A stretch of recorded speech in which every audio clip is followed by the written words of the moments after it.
All these years later from that incident, do you think it'll ever leave your mind, or is that something you're always gonna think about? 3 months into being cut loose on my own, I saw a kid. Well, I saw a vehicle. It was going like 30 miles an hour, weaving in and out of the roads. And I was like, oh, I got one here. 30 in a 55-mile-an-hour zone. So I stop him. I go up to the window, and I mean, he's all the telltale signs of drunk. He's got liquid on his shirt. Um, his fly's unbuttoned. He smells like a bar. So I get him out of the car, and he does his field sobriety test. He fails them absolutely miserably. I give him a breath test, which he agreed to take, and I think he was either a 2.2 or a 2.3. He was like 3 times the legal limit.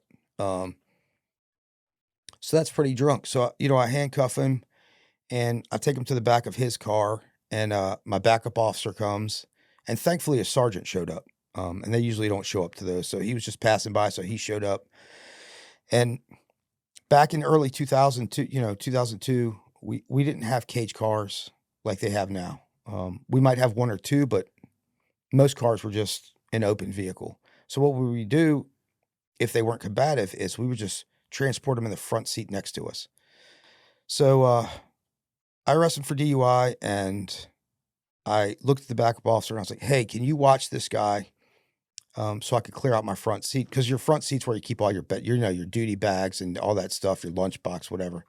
So he's like, "Yeah, I'll watch him." And thankfully, the sergeant heard that. Because as I went back to my car, the sergeant went to his car to do the impound, and he was supposed to be watching the arrestee. This kid's handcuffed behind his back, and as I open my door to grab my bag, I just see kind of like a flash, and I look up, and he's in handcuffs, and he's looking left down the highway, and there's an 18-wheeler coming, and he runs. The backup officer was not watching him. As the 18-wheeler's coming, he runs, and he just jumps. And he mistimed it a little bit. So he didn't get hit head on.